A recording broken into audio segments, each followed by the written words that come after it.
Episode 12 opens on a loud thud and a hard cut on Ironwood's bald fist hitting a table. "You have no right to override my authority." He's standing on one end of an ornate circular table with 5 seats, of which only one is vacant. The empty seat divides him from Robyn, who is quick to mirror him by planting her hands and leaning forward. "You have no rights to withhold supplies from the people." Ironwood doesn't move, but it's one of the other members, a pepper-haired middle-aged man named Sleet, that speaks up from his seat. "Withholding? Miss Hill, those supplies belong to the SDC." Robyn goes from angry to condescending in a blink. "Oh really? Then why was so much civilian cargo marked with military shipping labels?" There's a beat of silence in the room as Sleet and the 4th council member, Camilla, awkwardly look between Robyn and Ironwood. Ironwood pushes forward, like a scalpel through skin. "How much cargo do you think was slated for Atlas?" There's a flicker fault in Robyn's scowl, realizing she tripped up, but she recomposes and pushes back. "What are you doing with that much dust?" Ironwood stands to his full height, hands behind his back, eyes glaring down at Robyn. The movements of military resources are confidential.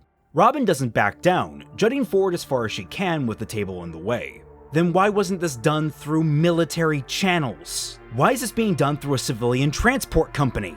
Camilla speaks up next, seemingly swayed by Robyn. "If what she's saying is true, then it is a very good question. The SDC is contracted for military use regularly. Why hide it now, General?" Ironwood closes his eyes in frustration. "What about classified don't you understand?" Robyn cuts him off, shouting, "We are not some random civilians!" Opening his eyes, Ironwood is very direct, his voice raised but not shouting. "You are also not military personnel." Silence rules the room as they stare each other down. "Drop the subject and never cross my orders again." Robyn crosses her arms. "My orders are just as valid as yours." Ironwood's eyes narrow defiantly. "If that's what you want to believe." Stepping back, he fully addresses the full roundtable. "I believe we're done here." Robyn gets him one last nasty glare at Ironwood before turning around and storming out the door. A pall falls over the room, and while Camilla leaves quietly, Sleet holds Ironwood back, speaking in a soft, diplomatic voice. "James, I am sympathetic to the needs of the military, but this secrecy of yours..." Ironwood cuts him off, tired and cold but resolute. "Is necessary." Sleet tries to get a read on Ironwood's expression and only becomes more and more displeased with what he finds. "Necessary," he repeats bitterly. Sleet peels away and walks out the door, and after a deep, frustrated breath, Ironwood follows. As he obscures the screen, we swap to his office, which is revealed as he walks in and stops obscuring the screen. We find all 4 members of Team RWBY present, lined up in front of his desk. He approaches it and thoughtlessly tosses his scroll to the surface. Ironwood doesn't address them immediately, staring out the window to calm himself. His stoic posture returns, his face inscrutable. Ironwood stares down at them, and the 4 girls flinch under his gaze. After a beat, he rubs his brow. "I'm not going to yell at you." There's a release of tension across the 4, but it all rewinds as he speaks again. "However, I am going to make one thing clear. My orders are absolute." Walking around his desk, he doesn't ever shift his gaze. "As headmaster and leader of the Atlas military, I am both the first and second chair of the Round Table. It would require the unanimous command of the other 3 chairs to override my authority. Do not let something like this happen again." While all 4 of them are clearly uncomfortable at the order, Blake seems particularly upset. "And if it does? What are we supposed to do? Put the elected leader of Mantle in cuffs?" Ironwood stares Blake right in the eyes and gives a cold yes. Blake recoils and her ears pin back in shock, matched by her teammates. RWBY takes a small step forward. "General," and Yang cuts in over her, voice much less conflicted. "That'd look pretty bad, wouldn't it? Arresting another council member?" Eyes closed and scowling, he replies. Robyn circumvented every legal option she had available to her and decided that theft was a better solution. Her position on the Round Table does not grant her an exemption to the law. "And what if the law isn't just?" Blake snaps back. "Why is she so worried Mantle won't be getting supplies from Atlas's reserves?" Clenching his jaw, Ironwood replies. "She is getting supplies, just not as many as she wants. We have an army to feed. Giving them any more wouldn't just potentially damage Harpoon's development, but it may compromise our ability to defend ourselves. The crash has only worsened our position. We have to scrutinize the distribution of every vital commodity." Blake balks at this. A few soldiers can go hungry for a day or two in order to feed some kids. You're building a weapon, not going to war. Who are you defending yourself from? In a defeated rasp, he replies, ourselves. Once Harpoon enters its final stages, there's going to be mass panic. That's unavoidable. Hungry soldiers make keeping the peace difficult, either because they're not strong enough or they become part of the problem. Could I would feed everyone, but we need to be realistic about our limitations. If you have another idea, I would be happy to hear it. Blake and Yang are still cross, but their faces soften somewhat, conflicted, and there's a lull before Weiss speaks up. Why not just tell her? All eyes in the room fall to Weiss's honest, thoughtful question. It'd solve all the problems in one go. She'd be on your side. Arguing over resources would be way easier. Unfortunately, this only seems to frustrate Ironwood, though none of it is targeted at the girls. It's not that simple. Convincing someone of the truth is already going to be hard enough. There's a shift in eyes to RWBY, who gives only the subtlest of flinches before Ironwood finishes. But even after convincing her, there's still no telling what she'd do. At the end of the day, she's a politician like any other. Twisting the truth to their own ends is in their nature. It put everything we've been working towards in the crosshairs. Team RWBY deflates at the answer, and Ironwood relaxes his shoulders. He falls back against his desk, eyes closed and chin to his chest, before he looks up at the girls with a tired smile. Let me handle the bad PR. I've been around the block a few times. I can weather it until Harpoon gets finished. Standing, he retains most of his military decorum, face inscrutable. I told you things would become more difficult as we go along, and I didn't mean physically. Steel yourselves and follow my orders. Dismissed. Looking between each other, they all awkwardly shuffle their way out the door. RWBY throws a concerned glance back at Ironwood as he tiredly leans over the front of his desk before leaving. The double doors close behind her. The screen is cut in half with a close-up of Malachite idly toying with one of her double-wrist claws, the angle of the two blades mimicking the two doors opening we'd just seen close. She's lounging on a couch in an apartment, polishing her blades while Cinder speaks on her scroll while looking out the room's extravagant window. And the product. I trust you'll be distributing it where it's needed most. We aren't privy to the other side of the conversation, but we are treated to a strange disconnect. Cinder's stoic face despite the sweetness in her words. Wonderful. The underprivileged are our greatest concern. The fact they've benefited from our exchange is what warms my heart and keeps our little enterprise spirited and alive. Again, silence as the other end responds. Something catches Cinder's attention and she narrows her eyes off into the cityscape beyond. I'm certainly flattered you plan to remember my contribution to your program. I'll look forward to your next call with bated breath. Cinder closes the call and her scroll, languidly tossing it to the coffee table in front of the couch. And that, as they say, is that, Cinder says smugly, though it doesn't seem to show on her face. That birdie of ours is so impressed, she's looking into putting us into contact with her source. Malachite sets down one of her blades and picks up the other, looking them over before spot polishing them. We can see her reflection in the blade as she responds to the news. All that work, and what do we get? Some person's email address. Boring. Inspecting the other side, the visage becomes that of Milsha. You should have brought us along in the first place. We could have gotten that, so quickly by impersonating her. It's not just some email.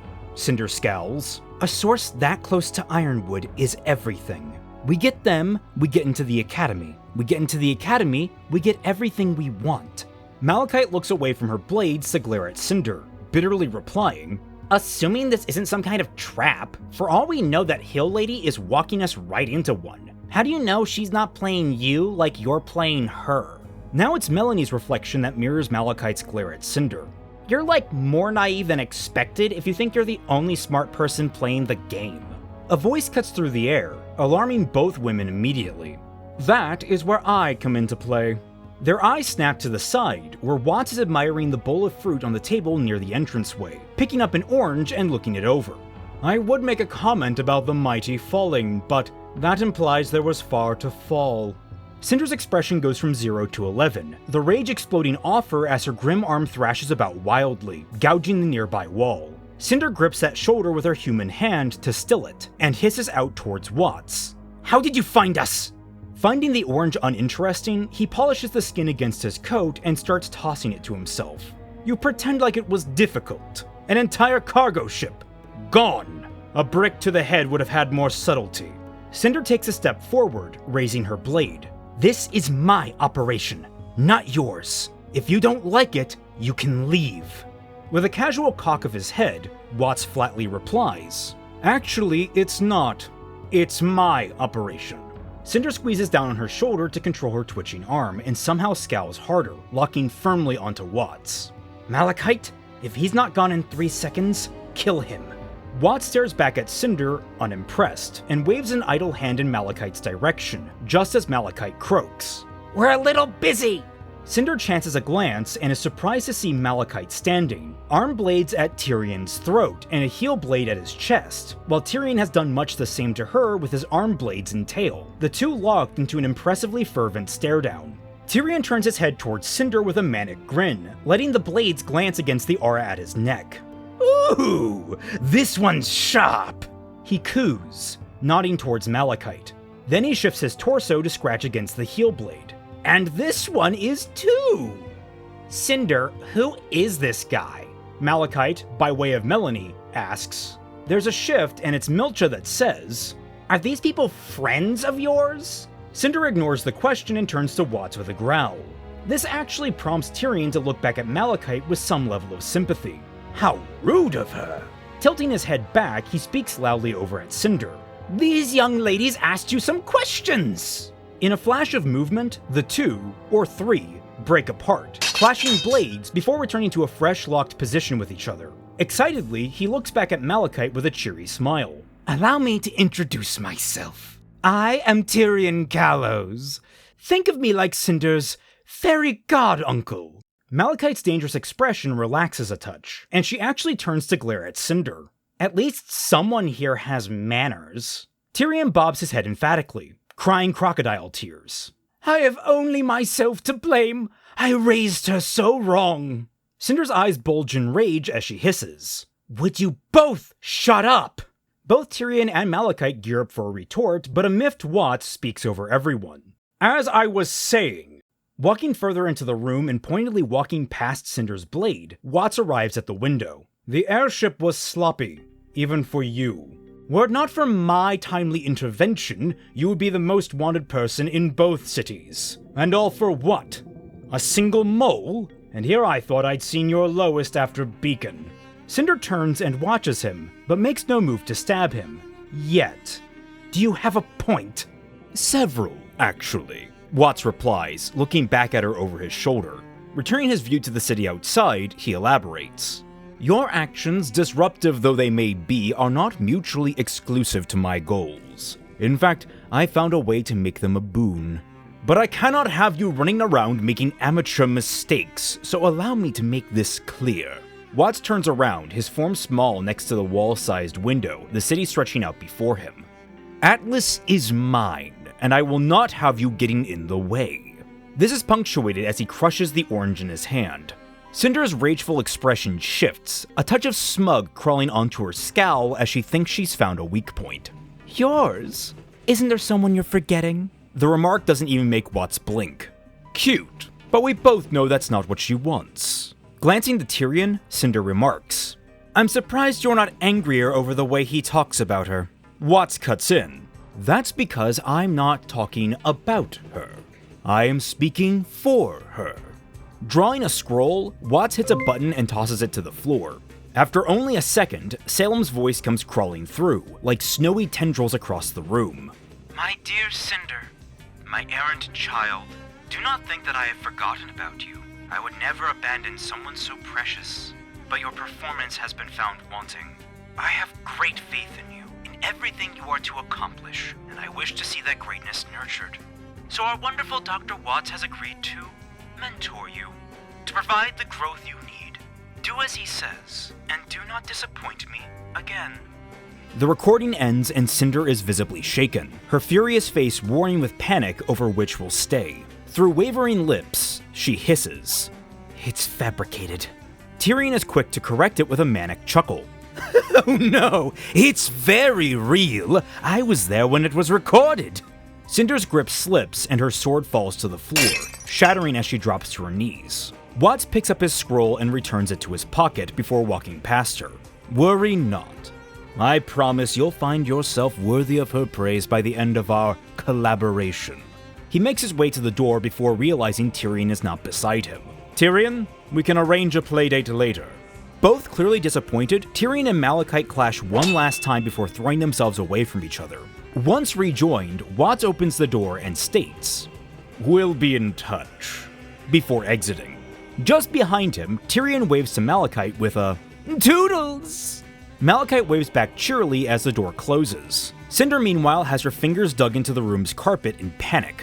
Malachite takes one look at this and shrugs. "Well, they seem like fun. Melanie didn't think you had any friends." Cinder's head snaps furiously in Malachite's direction, but the camera dollies into the apartment's wall. This content and the rest of the content on Celtic Phoenix is brought to you by the wonderful people supporting the channel through Patreon. For just $1 or more, you can gain access to the Tundra Discord server, where you can interact with me and a whole host of my fellow internet colleagues, such as the other members of Team Frostbite and the Team Jacked podcast. Become a part of our regular bad fanfiction nights that happen every Friday night at 10 PM Eastern Standard Time by joining our chat and adding your commentary to the reading. You can also join by becoming a member of the Celtic Phoenix YouTube channel, with the additional bonus of gaining access to a bunch of sweet emoticons during every one of our streams, such as the Team Jacked podcast, which airs every Wednesday at 6 PM Eastern Standard Time. But if either of those are too much for you, you can always subscribe to the channel, enable alerts, like this video, and share it around to all your friends. Thank you all so much for watching, and we now return you to your regularly scheduled fixing. Dollying out into Team RWBY's apartment. The four are just arriving after their debrief from Ironwood and are not in good spirits. RWBY and Yang flop onto the couch while Weiss walks over to a coffee maker and begins to brew a pot for the crew. Yang absently pulls off her arm and turns on the mounted TV, turning the volume down low as she flicks through the channels looking for something to watch. Blake remains by the door, lost in thought as she pulls her scarf off to hang it on a coat rack. Her voice breaks the relative silence. "Would we have gone through with it?" She looks up to the rest of the team, worry scrolled all over her face. Arresting Robyn. If we knew Ironwood wanted us, knew it was in order, would we have done it?" Rubbing her brow with her palms, RWBY groans out. "I mean, he wasn't wrong. She was stealing a bunch of stuff." There's a conforming hum from Weiss. "I find the idea of arresting a council member worrying." She turns towards her team, but her eyes are to the ground, almost shameful. "But I also can't ignore there's quite a few people I know who should be behind bars but aren't. And they're kept out because they have all the power and connections. I don't think I want to contribute to that." Blake frowns when Weiss explains that, and Yang notices. Trying to give Blake some dry land to stand on, she pushes back on RWBY and Weiss. But what if she's right about Mantle needing the supplies? There's a pause before RWBY, hands still over her eyes, lets out a pitiful, conflicted whine. There's a ding as the coffee maker finishes heating and Weiss pours herself a cup. We can't just let looting slide because it helps some people. I could dig into all the economic reasons, but on principle, where do we draw the line? Blake looks at Weiss, almost hurt. Even if people starve to death? Turning around, Weiss hugs herself with a dejected frown. If I had any say in the company, I'd be more than happy to donate what I could from that shipment. But I don't, and I can't. The reply does nothing to lift Blake's mood, and her next words only chill the air further. "RWBY, maybe we should tell Ironwood about the lamp." RWBY's hands slowly slip from her face, and she pushes herself up onto her elbows as she and the other two look at Blake with concern. Blake very much mirrors Weiss, hugging herself tightly as she elaborates. "If we do, he can show Robyn the truth, get her on his side like you suggested." RWBY sits up and wrings her hands together anxiously. "I already considered that." Now all eyes turn to RWBY with curiosity, though that dims when she shakes her head. He wasn't wrong. Even if she knew the truth, there's still no guarantee she'd help us. Even using the lamp, we don't know if she'd believe us. To her, it could just be some elaborate trick. And the way Jin likes to tell her stories, I wouldn't necessarily blame her." Weiss looks at RWBY pointedly as she adds, "Then there's the fact we have to admit to lying to the general." RWBY winces but doesn't rebuff the statement. Weiss calmly sips at her coffee. This all culminates in RWBY looking up to Blake with an apologetic frown. "I'm sorry, but I don't think there's an easy way to solve something like this. We'll just have to hope we aren't the ones that have to handle it." Shoulders squared and face wearing open dejection, Blake turns back to the coat rack and retrieves her scarf. While the three are concerned, it's Yang who stands, brows raised. "Blake? Going somewhere?"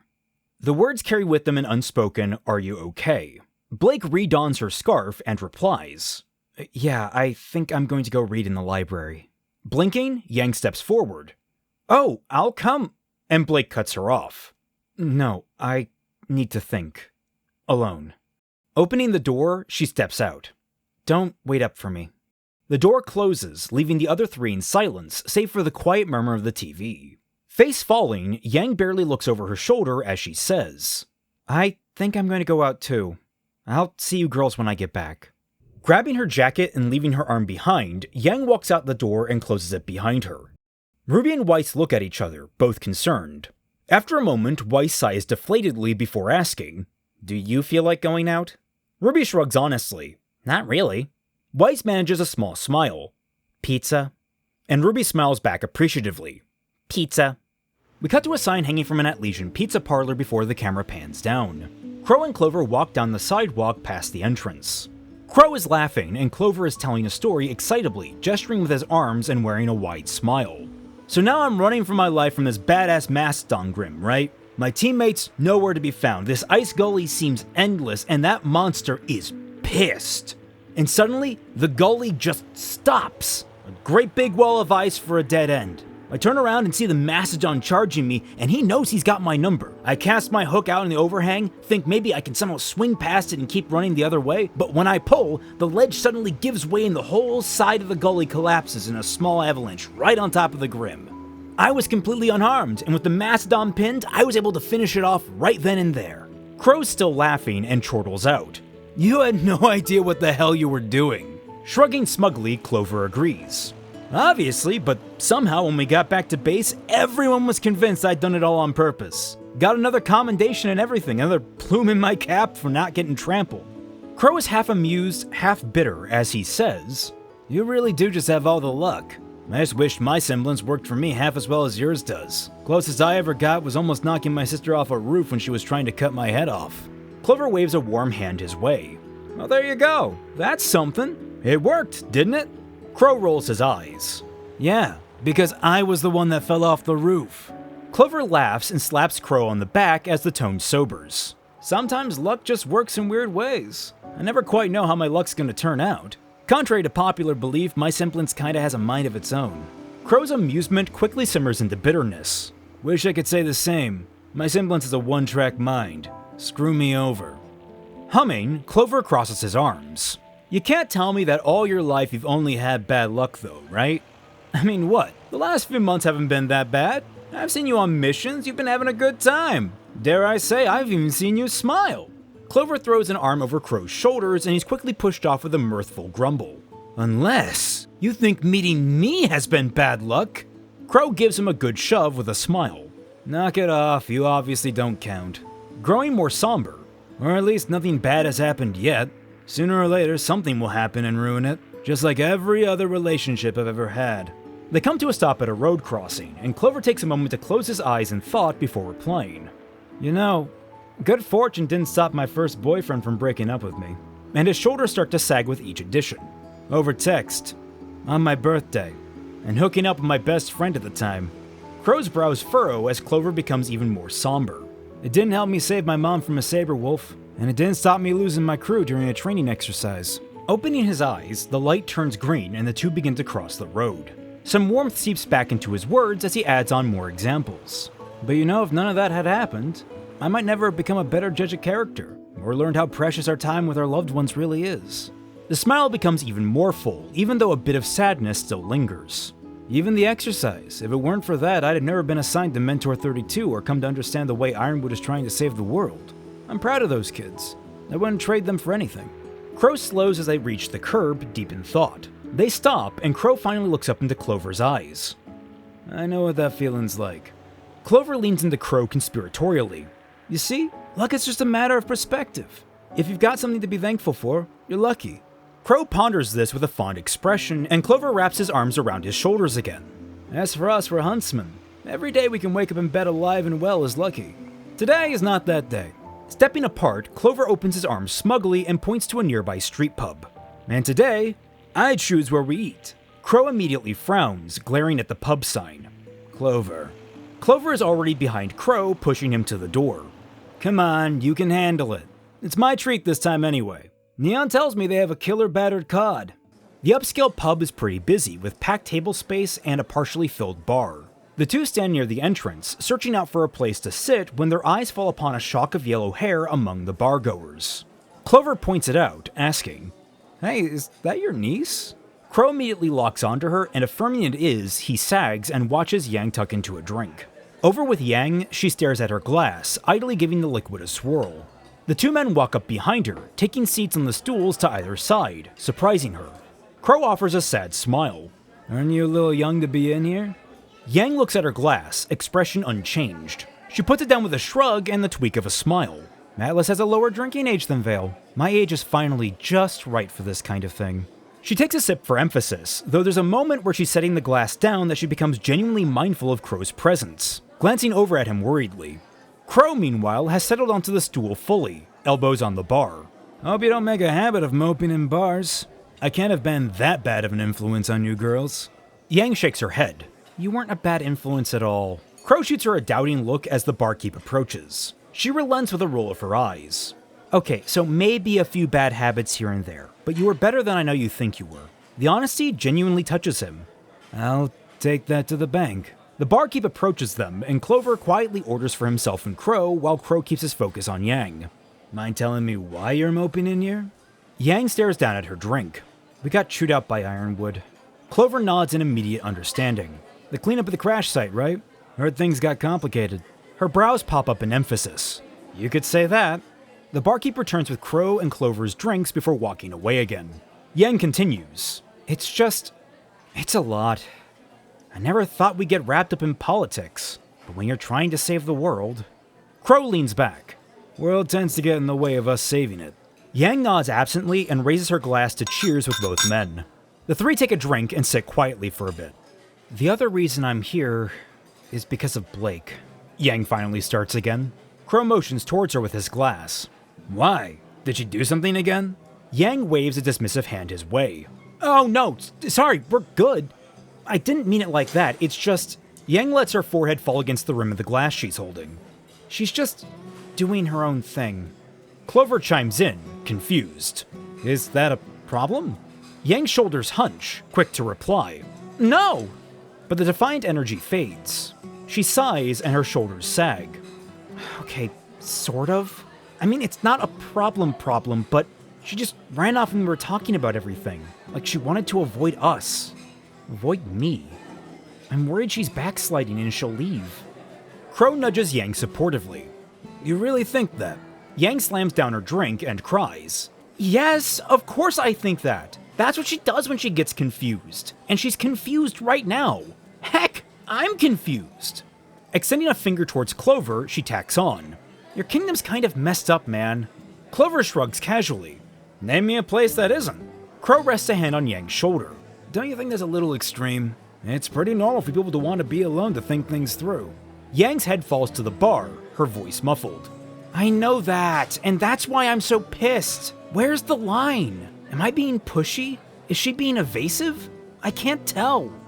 Crow rests a hand on top of her head and gives it a good shake. "You're being a big baby. You've both had a really bad day today, and have had just as much time to think it through. At least she's not in a bar drowning her sorrows." Yang peeks out from under his hand with a red eye. "Didn't you do that for, decades?" Crow laughs. "And look where it got me. Living half a world away from home with a bratty niece trying to save the world." Yang snorts. "When you put it that way, it sounds ridiculous." Clover chimes in with a smile. "Cool though, right? All the stress, none of the reward." Yang gives a grunt of acknowledgement as she pushes herself up, and Crow adds, "Look, sounds like you guys just need a break. Maybe find something to do together." Clover leans forward smugly. "Solstice is coming up. You'll find our messed up kingdom has a lot of things to take your mind off. Well, our messed up kingdom. It's a great time." At first pensive, Yang looks to Clover, then to Crow, then to her drink. Not a second later, she downs the rest of it and slams it to the bar. "Screw it! Better than doing nothing." Clover laughs as Crow ruffles Yang's hair, saying, "There's my niece." Yang rolls her eyes and shoves him off. "Yeah, well, thanks for the pep talk." Crow shrugs. Anytime. Got any ideas what you're gonna do?" Clover asks, leaning forward to see both of them. Slamming her fist down into her missing hand, Yang replies, "Not a clue. Clover nods and throws a thumb over his shoulder towards a table near the back, freshly empty of customers. Plenty of time to come up with ideas over dinner. I'm sure Crow would be happy to have the company. Both blink at him before Crow offers. If you're up for it. Thinking it over for only a moment, and exchanging a look with Crow, who rolls his eyes with a shrug, Yang perks with a 1000-watt smile. Sure, I got time to kill. As the three stand to move over to the table, the camera pulls back to watch them through the pub's window, the inside a pleasantly warm contrast to the cold outside. Still, we hear Yang comment, "You know, I always wanted to share a drink with you after I got my license. Huntsman to Huntsman." Crow replies with an amused hum. Did you now? Hope I don't disappoint." Yang shakes her head warmly. "You? Never. But I was expecting a cute barmaid or two." Clover threads in there. "What? I don't count?" The three erupt into laughter as the screen cuts to black and the episode ends.